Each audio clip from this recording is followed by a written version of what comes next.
आज मैं उन तंग गलियों और घाटों पर घूमती, अपने जीवन के कुछ सुनहरे पलों को याद करते, जाने कितने वर्षों बाद अपने अंदर एक सुकून महसूस कर रही थी कि अचानक उसकी आंखें किसी पर जाकर रुक गई। उसकी आवाज़ न जाने क्यों दिल पर दस्तक देने लगी। उसके दिमाग ने उसे समझाने की कोशिश की, ये वो नहीं है, लेकिन दिल मानने को तैयार नहीं था। वो बार-बार सपना को उस तरफ चलने को मजबूर कर रहा था, लेकिन उसका दिमाग उसे रोक रहा था। फिर भी और ना चाहते हुए भी उसके कदम उसकी ओर बढ़ गए। आज 15 वर्षों बाद उसके सामने खड़े होकर वो अपने आप को संभाल नहीं पा रही थी। ऐसा लगा जैसे उसे कोई धक्का दे रहा हो। जीवन के उन पन्नों को पढ़ने के लिए जिसे वो हमेशा फाड़कर फेंक देना चाहती थी। उसने कभी नहीं सोचा था कि जीवन में कभी ये समय भी उसे देखना पड़ेगा। बार बार उसके वो शब्द, तुम मेरे जीवन से चली जाओ सपना, मैं तुमसे प्यार नहीं करता, ये शायद सिर्फ एक गलतफहमी थी। मैं अपनी माँ के पसंद की लड़की से शादी करना चाहता हूँ, तुमसे नहीं। मेरे जीवन में अब तुम्हारा कोई स्थान नहीं है। इन शब्दों को सुनते ही सपना जैसे शून्य में चली गई। उसके बाद उसने न जाने क्या क्या कहा जो सपना को सुनाई ही नहीं दे रहे थे। सिर्फ उसका चेहरा देखकर ऐसे लग रहा था जैसे वह कुछ बोल रहा है। उसे ऐसा महसूस हुआ जैसे गीले कपड़े को निचोड़ कर सारा पानी निकाल लेते हैं, वैसे ही किसी ने उसका खून निकाल लिया हो। ना पैरों में खड़े होने की ताकत थी, ना उसे जवाब देने की। उसके जाते जाते सपना उससे सिर्फ इतना ही कह पाई थी, मुझे छोड़कर मत जाओ, मेरा जीवन तुम्हारे बिना शून्य है। और शून्य का महत्व भी तभी होता है जब वह किसी के साथ हो। लेकिन आज वो सपना को किसी तिनके की तरह बिखेर कर चला गया, जीवन में कभी ना लौटने को कहकर। और सपना ना जाने कितने घंटों तक उसी घाट के किनारे सोने सी बैठी रही। अंधेरा घिरने को आया, तभी एक माझी ने सपना को देखकर कहा, बिटिया यहाँ क्यों बैठी हो? अंधेरा होने को आया है, यहाँ इस तरह बैठना ठीक नहीं है। उस दिन सपना किस तरह घर पहुंची उसे पता नहीं।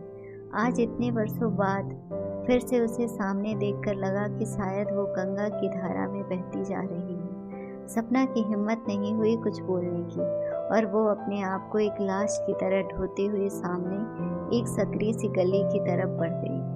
गली में दोनों तरफ दुकानें सजी थी, लोगों की भीड़ भाड़ थी, और फूलों अगरबत्तियों की महक पूरे वातावरण में फैली हुई थी। वह जितना आगे बढ़ती उस गली में, उतना ही यादों के भंवर में फंसती जाती।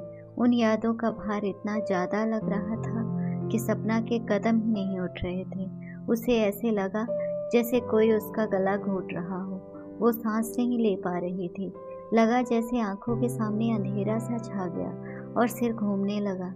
सपना वहीं एक दुकान के चबूतरे पर किसी तरह से बैठ गई। उसका चेहरा पसीने से भींगा हुआ था, आंखें लाल हो गई जैसे शरीर का सारा खून आंखों में बह रहा हो। हाथ पैर ठंडे पड़ गए थे। इतनी भीड़ भाड़ वाली जगह पर भी जैसे लग रहा था कि यहाँ कोई भी नहीं है, बस एक भयावह सन्नाटा है। बिटिया क्या हुआ, ठीक हो? इतने सुहाने मौसम में इतना पसीना और तुम्हारी आंखें भी बहुत लाल हैं। क्या हुआ बिटिया, तबीयत ठीक नहीं है? कुछ परेशानी है, मुझे बताओ। सपना ने देखा एक बूढ़ा सा व्यक्ति उसके बगल में खड़ा है और उसके सिर पर हाथ फेर रहा है, और उसके चेहरे पर एक अद्भुत सी चमक थी। उम्र लगभग 80 के ऊपर ही लगती थी। कपड़े इतने साफ कि लगता है अभी धुलकर पहने हो। उसके सिर पर हाथ फेरने से सपना बच्चों से बिलक पड़ी। वो बूढ़ा वहीं सपना के पास बैठ गया। बोला, बिटिया क्या बात है, बताओ तो, हो सकता है मैं तुम्हारी कुछ मदद कर सकूं। नहीं बाबा, मेरी कोई मदद नहीं कर सकता, आप जाइए, मैं ठीक हूँ। बिटिया बाबा भी कहती हो और बोलती हो आप जाइए। अपनी बिटिया को ऐसी हालत में कैसे छोड़कर जा सकता हूँ? एक बार मुझे बताओ तो क्या बात है? तुम्हें देखकर लगता है बहुत तकलीफ में हो। उस बूढ़े व्यक्ति के बार बार पूछने पर सपना ने सारी बातें उसे बता दी। बूढ़ा व्यक्ति बड़े धैर्य के साथ सुनता रहा और मुस्कुरा कर बोला, बिटिया तुम्हारी परेशानी का हल तो तुम्हारे पास ही है। सपना ने उस बूढ़े व्यक्ति की तरफ देखा तो उसने कहा, बिटिया सबसे पहले उसे माफ कर दो और अपने आप को उस दर्द से मुक्त कर दो जो सालों से तुम्हारे अंदर है। और रहे तुम्हारे सवालों के जवाब, तो इस तरह से नहीं मिलेंगे। जवाब भी वही देगा जिसने सवाल बनाए हैं। बिटिया, प्रेम को तो किसी की ज़रूरत नहीं है, ना किसी बंधन की, ना किसी रिश्तों की, ना किसी शब्द की। प्रेम तो बस देना जानता है, लेना नहीं। अगर प्रेम में लेन देन हो तो वह प्रेम नहीं, व्यापार होता है। बाबा, माफ़ तो मैंने उसे कब का कर दिया। दोस्त कभी उसे नहीं, सदा अपने आप को ही दिया है। हमेशा यही सोचती रही, शायद मुझ में कोई कमी थी, इसलिए मुझे अपनाया नहीं। मेरे सारे अधिकार भी किसी और को दे दिए। बाबा, तो क्या नाराज होने का अधिकार भी मेरा नहीं है? जो दर्द मैं सह रही हूँ, क्या उससे मुक्त होने का अधिकार भी नहीं है? क्यों नहीं है बिटिया? तो उसके लिए इस तरह से भागो मत, जाओ और सामने खड़े होकर सवाल पूछो। बाबा, लेकिन अगर वो मुझे नहीं पहचाने तो? इसी बात से डर लग रहा है।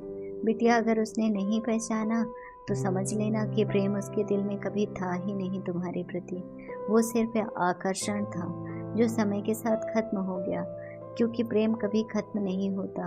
और अगर प्रेम है तो उसने भी उतना ही दर्द सहा होगा। हो सकता है वो फैसला उसने मजबूरी में लिया हो। प्यार तो प्यार ही होता है बिटिया। फिर उसके लिए साथ में रहें या ना रहें, इससे कोई फर्क नहीं। इसे समझना आसान नहीं है बिटिया। प्रेम तो मीरा ने भी किया था कृष्ण से, तो क्या वह यथार्थ में उसके साथ जी? नहीं ना। वो तो बस महसूस करने की ज़रूरत है बिटिया। अंधेरा गिरने को आया। बिटिया, जाओ और अपने सवालों के जवाब तलाश करो। मैं भी चलता हूँ। सपना को अब एहसास हुआ कि ना जाने कितनी देर से वो यहाँ है। सचमुच अंधेरा होने को आया, लेकिन बूढ़े बाबा की बात सुनकर उसका मन जरूर कुछ शांत हो गया था। तभी उसने देखा वो बूढ़ा व्यक्ति चला गया था और गली में भीड़ भाड़ तो कम नहीं हुई, लेकिन बल्ब की जगमगाहट से अद्भुत छटा बिखरी थी, जैसे किसी नई नवेली दुल्हन के गले में हीरे का हार चमक रहा हो। सपना भी देर ना करते हुए घाट की तरफ चल पड़ी, अपने सवालों के जवाब की तलाश में। आज 15 वर्षों के बाद ही सही, शायद सपना को उसके क्रोध और तकलीफ से मुक्ति मिल सके। अगर आपको हमारी स्टोरी अच्छी लगी हो तो अपने दोस्तों के साथ भी शेयर कीजिए और कमेंट में ज़रूर बताइए कि कैसी लगी हमारी ये कहानी। और हाँ, चैनल को सब्सक्राइब करना ना भूलें।